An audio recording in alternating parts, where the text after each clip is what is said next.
Hey everyone, we are live. It is Wednesday, January 20th, the last Wednesday of the month of January in the year of 2026. How fast has January gone? Today, our special guest is Delegate Neil Parrott. Basically, he's a transportation expert and also he's an expert on redistricting lines.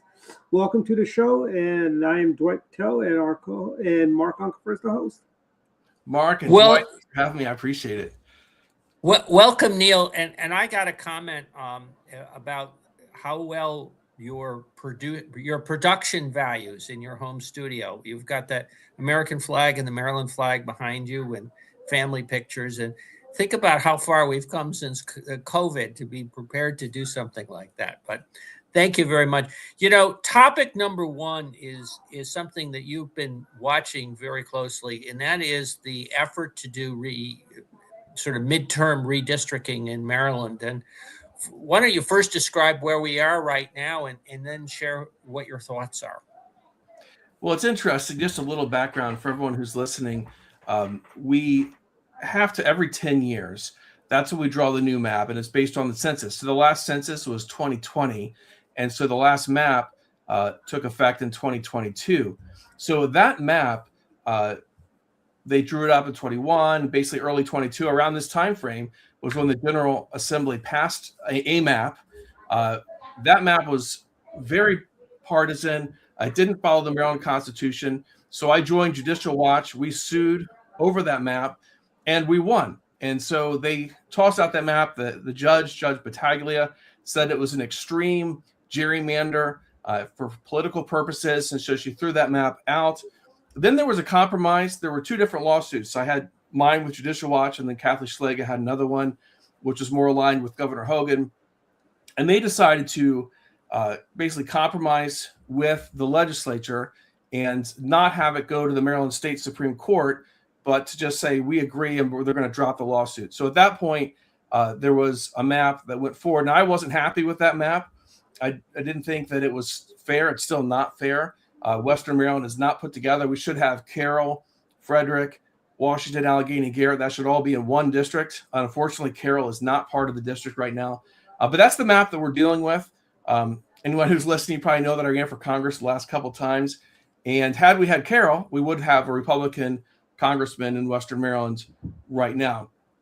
So what's happened since then? So Maryland right now has 7 Democrats and 1 Republican in Congress for Maryland.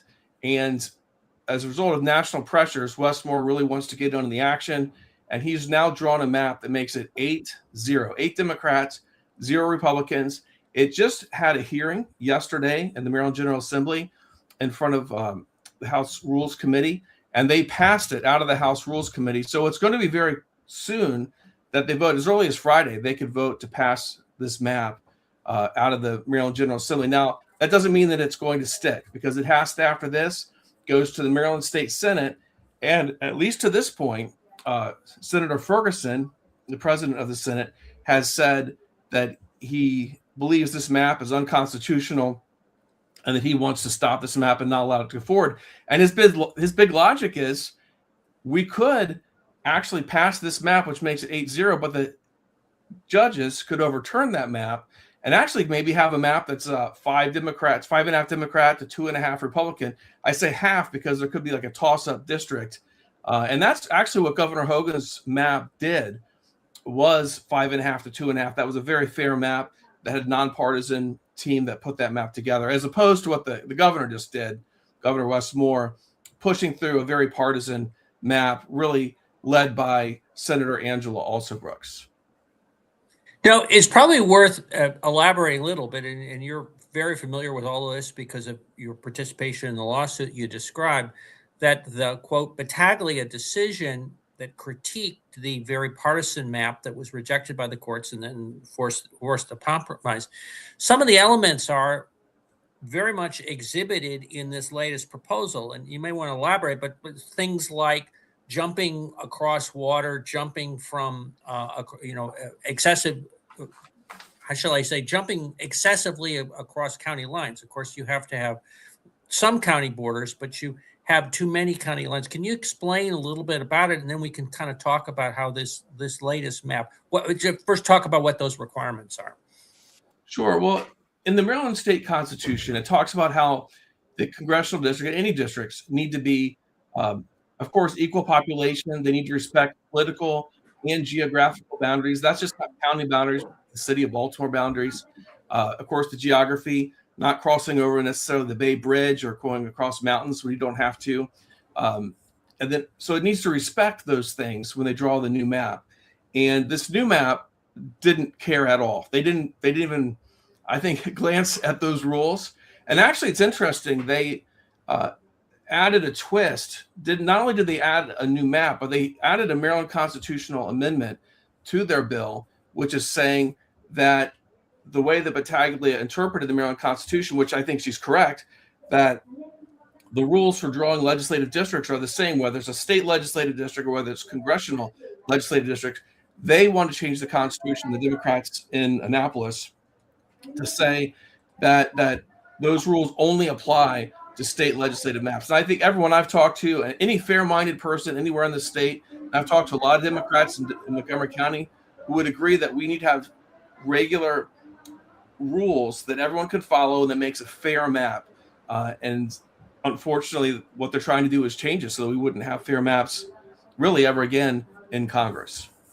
So what the proposed map did was move from again across the Bay Bridge into Anne Arundel County up to Howard County, which is this massive gap between as opposed to the current. We should almost have a map to show, but as opposed Right. to going up and over and then coming in to Baltimore County. Yeah, and actually just today, Judicial Watch put out an analysis of this new map compared to the map that was struck down in 2022. And they're basically saying that it's the exact same map, except for it's even worse. It says this new map is even more partisan and less compact than the invalidated 2021 map. They're saying it substantially increases county and municipal splits. They also say that it tracks racial demographics, so it's splitting people up racially, which at least right now nationally you're not allowed to do. The Supreme Court may overturn that, but right now that's not overturned. So their analysis was pretty in depth and shows that this map, not only was it similar to the one that was thrown out, but it is actually worse than the one that was thrown out by Judge Battaglia. And Neil, I'm sure you've heard the news in Virginia. The judge tossed out Abigail Spanberger's plan to do the exact same thing Wes Moore is doing. Except she wants to keep one Republican around, but and this is a state that it's similar culturally to Maryland is. It's not quite that different. It used to be very different, but now they've got a super majority in the House of Delegates, and they're but. Point is, and Maryland's laws are stricter on how you do the boundaries than Virginia. So, this is something that I think the Democrats should take a big pause unless they want to have a judge come in and say, it's too bad. We're going to do this. It's going to be 3-5. We'll have 3 Republicans to 5 Democrats or something like that. Redraw the maps, And I know Ferguson is the grown up in the room, which is kind of almost kills me to say that. Montgomery County's own, I know it's Montgomery County, Baltimore County. He's the grown up in the room there, what does he know that the rest of the Democrats don't know?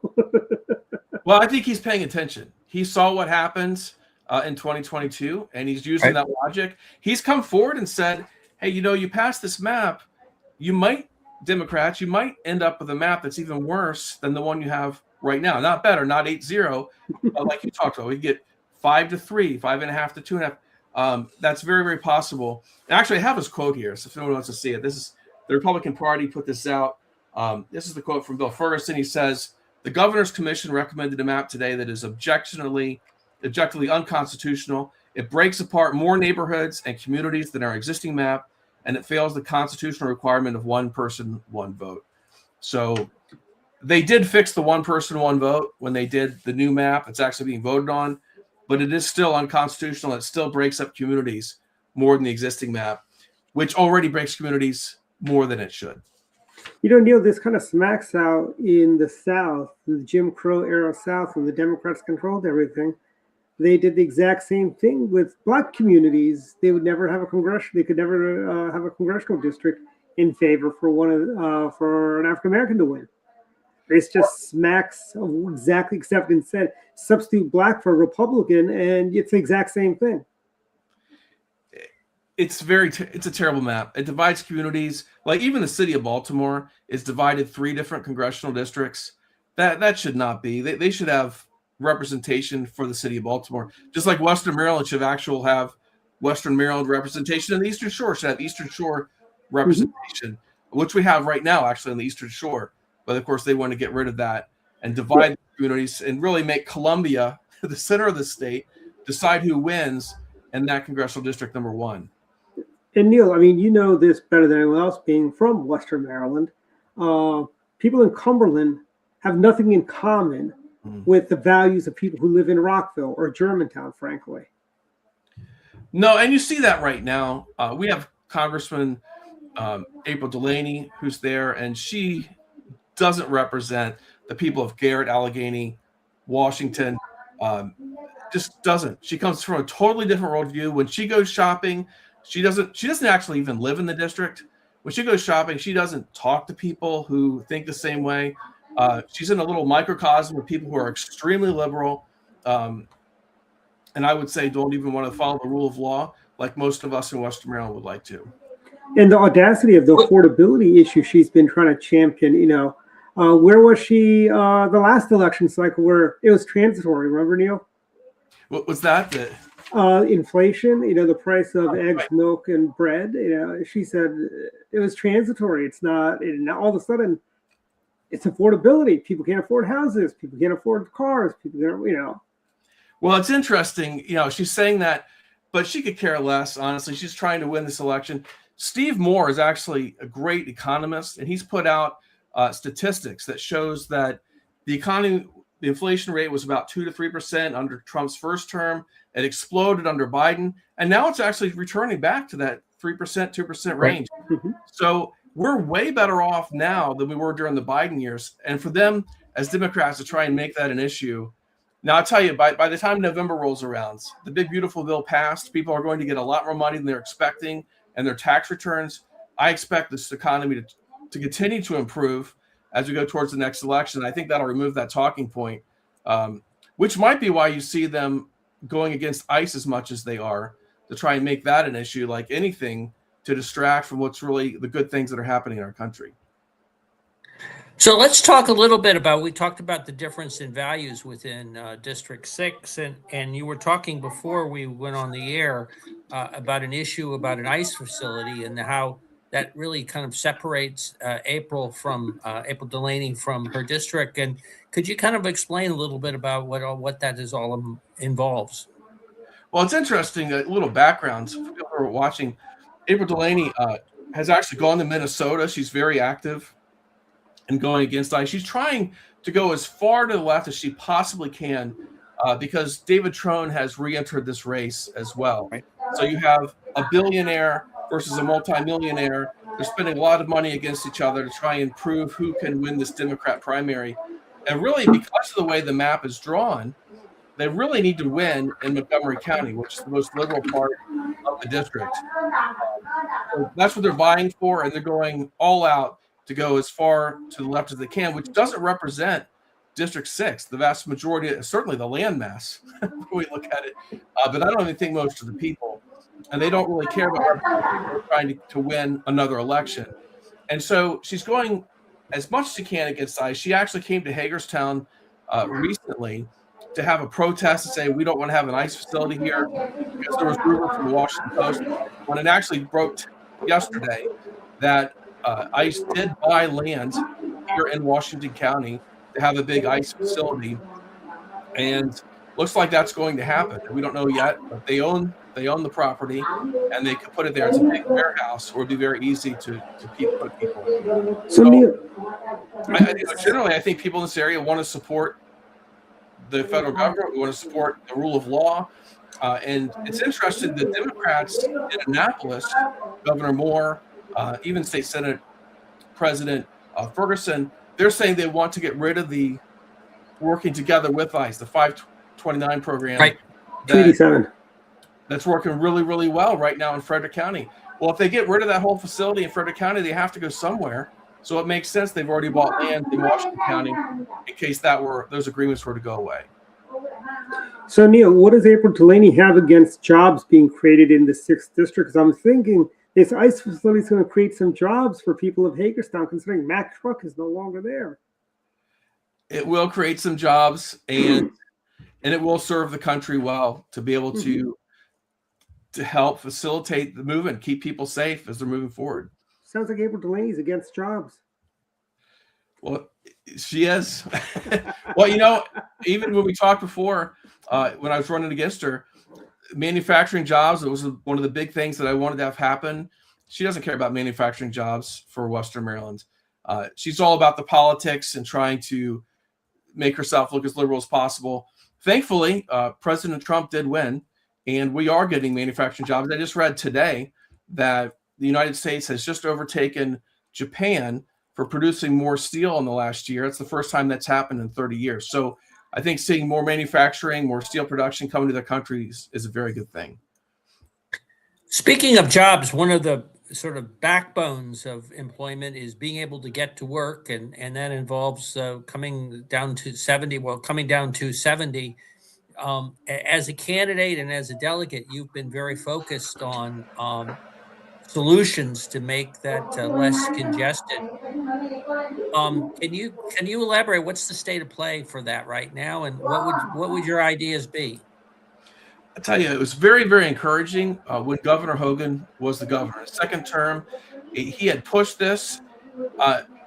Anyone who drives I-270 knows that the ramps on and off right now, they're controlled by signals. That wasn't there before. He had about a $2 million project. Let's just get in and do whatever we can to make this as good as possible with the least amount of cost. So he did something that really did help, but he knew the bigger plan needed to happen. We needed to widen the American Legion Bridge on 495.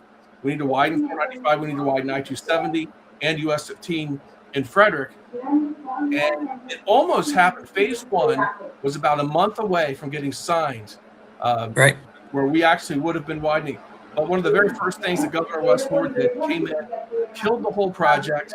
He called it putting on hold, but he killed it. It's dead and gone as long as he's the governor, which is very unfortunate because people are paying a tax every single day when they sit in that traffic. And congestion tax, they don't have to pay. We could have widened it. It wasn't even going to come out of the general fund. It was all going to come from a private company investing the money. People paying toll just in the toll lanes, but they still have those free lanes, the same number of free lanes today. So it's very disappointing. He totally killed it. And Westmore wants to build a light rail in the city of Baltimore, which really goes from nowhere to nowhere. They're saying if you build it, they will come. I can tell you, if they build it, they won't come. We're losing tons of money on the light rail that we already have serving Baltimore right now. It can't even pay for its maintenance, much less getting new cars, starting the whole process. Not to mention their super secret subway system they have in Baltimore City that nobody's riding.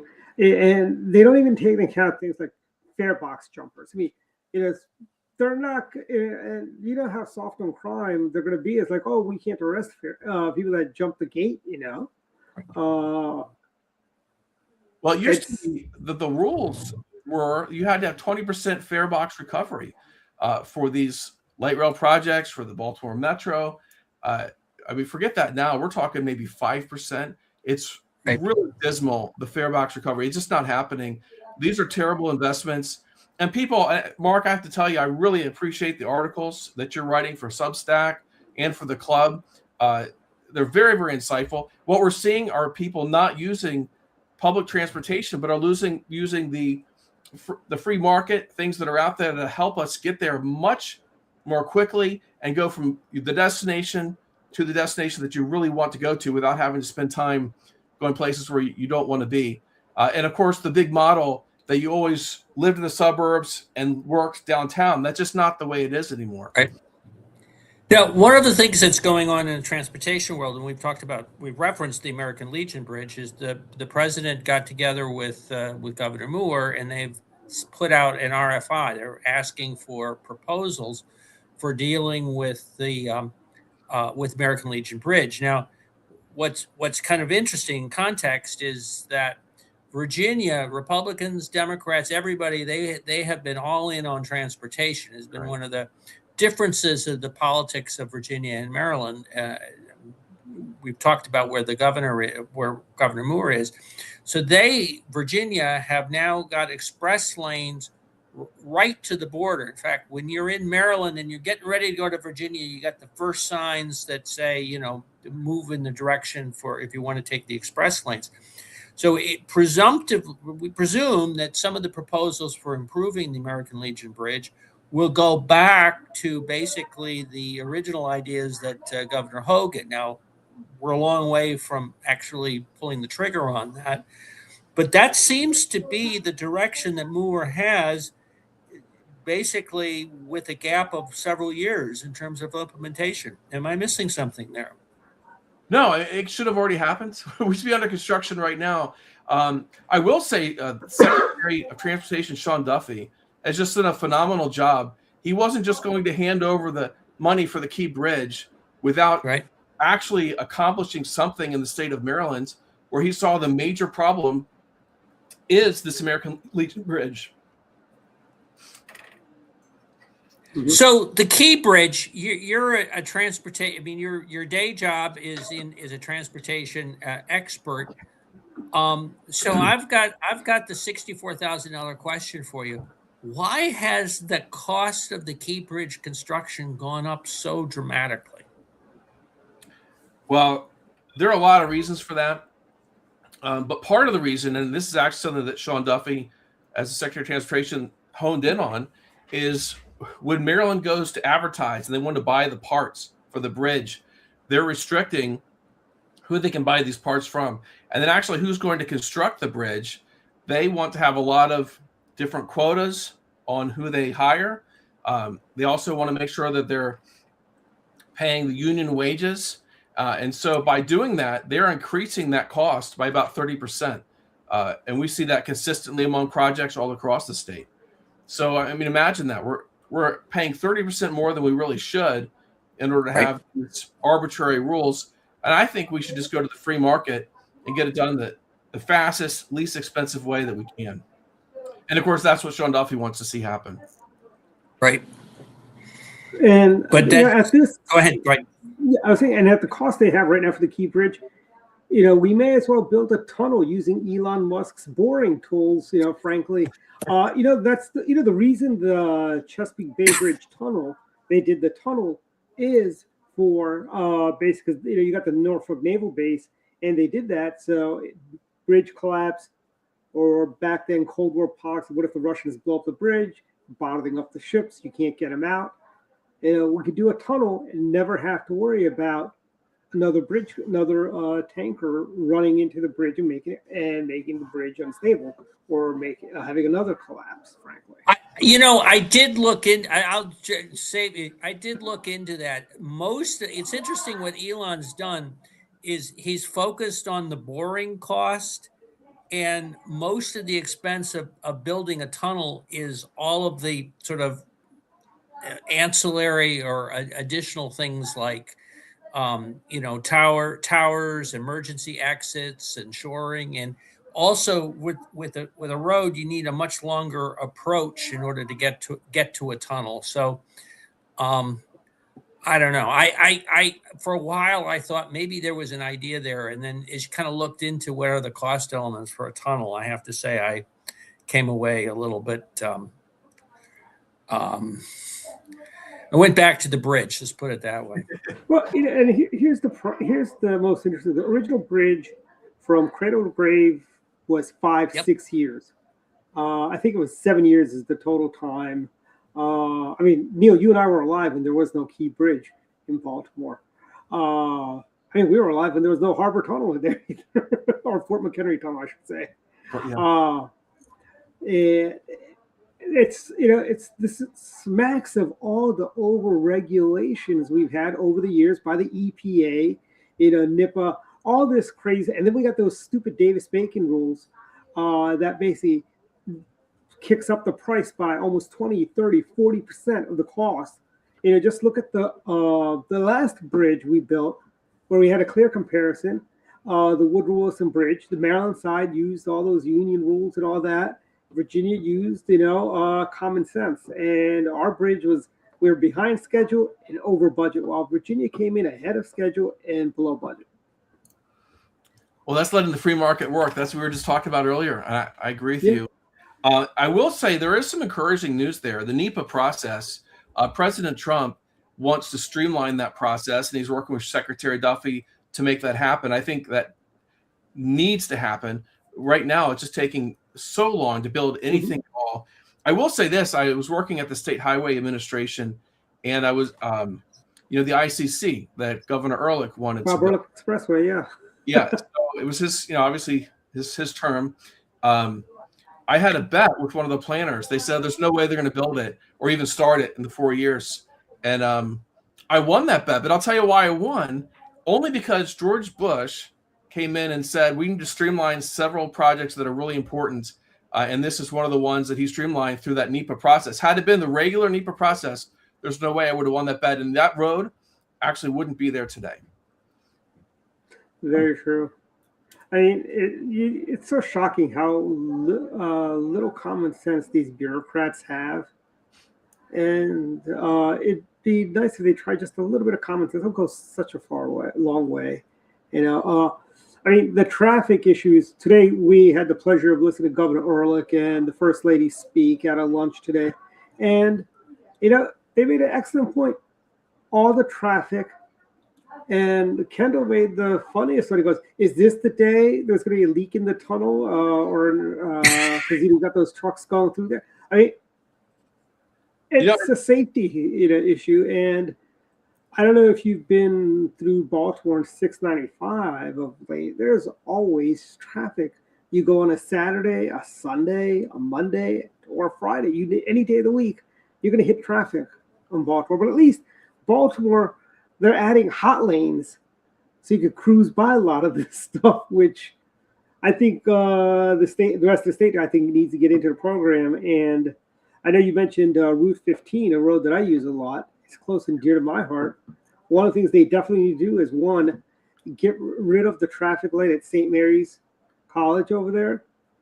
And they need to do an overpass there, so kids can safely walk underneath without it, and we can raise the speed limit to 65 like it is in Pennsylvania. Well, they could raise it, but they got rid of a lot of those at-grade crossings. That would be very helpful, and it would be more safe than what we have right now on US 15. So let's go granular. We were talking today about since we are going granular, let's focus on Montgomery. It's not just Montgomery County. It's the purple line that goes from Montgomery to Bethesda over to College Park, which has ballooned in cost over a long period of time. And again, we were talking with the former governor whose proposal was to do bus rapid transit, which can, general rule of thumb, can be done for about 20% of the cost of light rail, and can capture about 80% of the ridership. And what's interesting at the time, then the decision for the Purple Line was made in 2015 when Governor Hogan, Montgomery County all came in together. And it's interesting, the original specs suggested that the added ridership for public transportation was only going to be an extra 25%. So about 80% of the riders for the Purple Line were already bus users, and they were going to get a little bump as a result of having that. Who knows what the story is now, since ridership across the board has dropped by 40%, 50%, depending where you are, what that Purple Line, what the economics for that Purple Line are going to look like. It is worth keeping in mind that that's kind of where Maryland, in Montgomery County particularly, but where Maryland in this area put its resources, was to pay for that project with very little increase in I'm not even sure there is any now, increase in the public transit ridership. I agree with you. I don't think we're going to see a bump at all. And bus rapid transit was the way to go.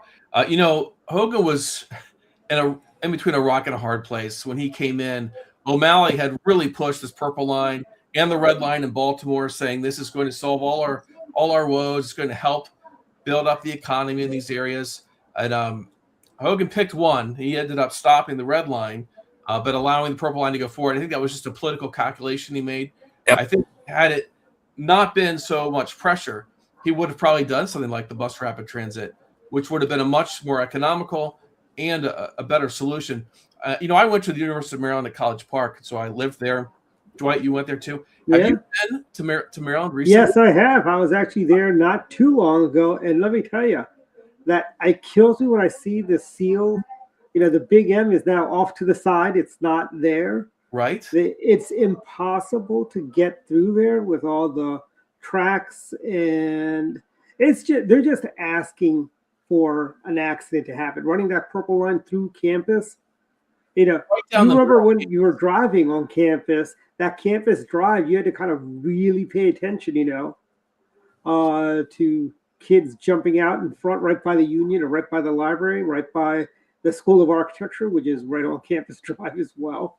And the aesthetics, I'm sorry to complain, but I really hate what they did to the University of Maryland. And I can tell you, too, what we saw with the light rail that connected to Camden Yards. They built that on north-south route, went to Glen Burnie. Mm-hmm. What they found was when they first built it, that crime exploded in the Glen Burnie area at the end of that line. And unfortunately, I think we're taking crime right into the University of Maryland College Park. I know that's an unintended consequence, but I think, unfortunately, that's going to happen. And, Neil, I think you probably remember when we were at Maryland, remember there was that case of gangs from Hyattsville would come onto campus and rob college students. That was running rampant when we were there. I mean, there was like a story in the Diamondback, like once a week, at least, about a kid being mugged by this gang, coming in. And this is going to be even worse, frankly, because they could just hop on the train, beat up a kid, steal their iPhone, and jump on the train and get out of there. Yeah. So I don't know. Going back to, I wish they had done bus rapid transit. I think it would have looked better. It would have cost less. It would have been more efficient. But we will see. They are building it. It's going to open. And unfortunately, it took a lot of money away from other good projects that could have happened around the state. Now, Neil, are you familiar with the DC trolley, which is in essence light rail, the same as what the purple line is going to be? Didn't they get rid of it? Yeah, they just got rid of it. I mean, do you think maybe? DC got rid of it in 4 years, I think, or 5 years. Do you think we'll have the same outcome about the purple line in 5 years? Because ridership's, I don't think the ridership's there, frankly. I don't think we're going to see crowded, packed purple line trains, people going from New Carrollton all the way to Bethesda. Well, even the DC Metro, they extended it out past Dulles, and the ridership past Dulles is like nothing. They should not have built that. A huge expense for hardly any ridership, and I don't see any ridership coming in the near future. There's actually a fair amount to Dulles. It's going beyond Dulles. That's the challenge. Yeah. Mm-hmm. Well, the dream is they want to take the Metro all the way into Front Royal, which is basically going to turn Front Royal from red to blue. Because there is studies show where you have light rail transit, you get more Democrat voters because they'll move further out, and they'll saturate the traditional Republican votes. Like Front Royal is fairly red. They elect Republicans regularly down there. I believe Dick Black used to represent parts of Front Royal. Our friend. Northern Virginia, unfortunately, is not going the right direction. And as you keep taking Metro, remember Loudoun and Prince William used to be reliable red counties back in the days, and now they're like solid blue. It's probably not just because of the Metro, but I think that probably contributes. I think yes. I think I'd push back a little bit about on that. I get a little nervous in Jefferson County, West Virginia, which is Trump country now, but it's right on the border with Loudoun County, and we'll see a switch. I mean, it's an interesting dynamic the way the country has changed in the last 20 years. But let me come back to a subject that's near and dear is what about what about CD6, and how would you handicap the election this year for that? Well, I'm paying really close attention to this redistricting, and I'm really hoping that it gets stopped in the state Senate. I'd love to see it get stopped in the Maryland House of Delegates. All the indications are that it's going to sail through, maybe with every single Democrat voting for this new map in the House. And thankfully, in the Senate, right now, it looks like it's going to get stopped, and hopefully it does. Because I can tell you, if this map were to pass and stick, it would be 8 Democrats, 0 Republicans in D.C. None of them are competitive. Chris Palumbi put something out where I didn't see the source, but I trust it because it's from Chris. But when you handicap these, the closest map is District 3, which is 8.74 plus 8.74 on the Democrat side. Everything else is just much worse than that. And anytime you get 8 or more, it's just almost impossible to win. And so all of these would be Democrats. Now, it's also possible that somehow it makes it through the state Senate. If it does, that's why I'm partnering with Judicial Watch. We plan to sue over this map. And if that were the case, the Supreme Court in Maryland right now, 5 of the 7 justices were appointed by Governor Hogan. And I think they would see Governor Hogan's map as a really good map. Together, it was definitely vested. And I'd love to see that map then, which we don't have right now. So that would be a potential. What you're saying is the alternative would be go back to the map that was recommended by the commission, the nonpartisan, bipartisan commission that was developed under Governor Hogan, that has always been a table and would obviously be an appropriate alternative for the courts to consider. Yes, it would. They could just say, the court could say this got to them. We're just going to use that map, and that is the map. Right. If that were to happen, District 6 would flip to Republican representation because at that point, Carroll County joins Western Maryland. Now, how long that would stay? I mean, it's possible the courts would go our way, but then in 2 years, they would have changed the Constitution, also in the bill, which would have gotten rid of a lot of the logic the Supreme Court would have honed in on. So there's a lot to pay attention to. Certainly, if that bill does go forward, we need to defeat it in November. Because I think everyone agrees that you should have good rules when you're drawing congressional maps or state maps. And of course, right now, when you look at this district, Trone and Delaney, they're both going to spend a ton of money with each other. If the map stays the way it is, in a good year, Republican can win. We have yet to see if this is a good year or not. It's still a little ways out. So, Neil, we're getting close to the end of the program. So tell us a little bit about what has Neil Parrott been doing since retirement from politics? Any chance we could see you maybe run for governor? Well, right now I'm concentrating on my traffic engineering business. I'm very thankful it's going well. And so concentrating that, obviously I'm looking at this map and I want to sue if they pass this map through the state Senate. I'm working with Judicial Watch to get that done. And I mean, you never know. My eyes are open and we'll see what opportunities come up in the future. But for right now, I'm very happy to be able to be working, supporting my family. My kids are all doing well, which, is the best we can all ask for. My daughter is working right here in Hagerstown. She's digital communications. My other daughter's about to graduate from Liberty University and was accepted to PA school. That's Physician's Associate School. Really excited cool. for her. And it's great. I mean, most people have to work 2 or 3 years before they can get in that program. So she just did a phenomenal job. And my son is now at Princeton, just started this year. So he's in his 2nd semester there. So I'm really thankful for each one of them. And it's fun to be able to support them and go to different events at their campuses as those come up. Excellent. And by the way, have you ever been to Masoni's in Perry Hall, Maryland? You should definitely take April out there. It's an excellent Italian restaurant. It's Greg Masoni's daughter from Bob's communications guy. It's out in Perry Hall. It's a great place and a great time, great people, great food. Well, Dwight, we need to go out there. Let's go. We should. Let's do it. And I'll take April later.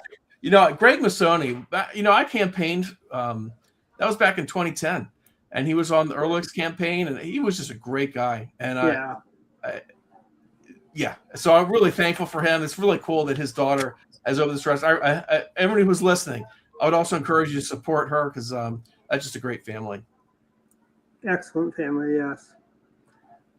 And upcoming events, we've got next Thursday, we got Pizza and Politics.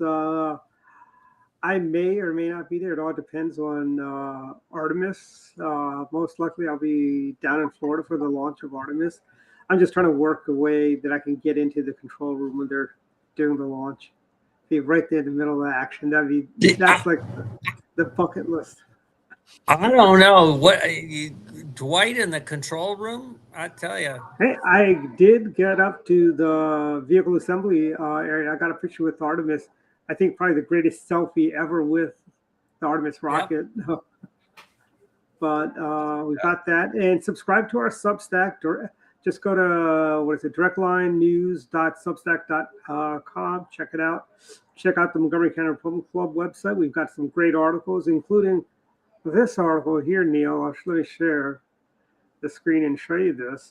This is David Trone with his little sign. He's using the tagline, "A real Republican, a real Democrat," implying that Abel Delaney is a fake Democrat. Well, those guys are going to go at it. And the unfortunate part about this is that instead of moving the center, which they should do, to actually represent District 6, they're going as far to the left as they possibly can, which leaves a lot of people without any representation in Congress. Hey, Neil, which one gets the Zoran Mamdani endorsement in the primary there? Well, that's a tough one. I think it'd be David Trone that'll get that Zoran endorsement there. It could be. Well, yeah. So, well, go ahead. I was going to say it's great to have you on, Neil. We look forward to seeing you sometime. Yeah, definitely. And I'll shoot you a text, and we'll set up a time to go to Missoni's. Sounds good. Thanks, Mark. Okay. Wait. Cool. Good night. Good night. Good night.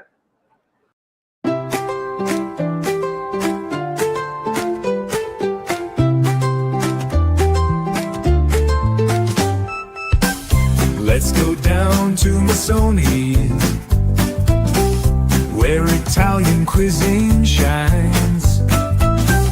Let's go down to Missoni's.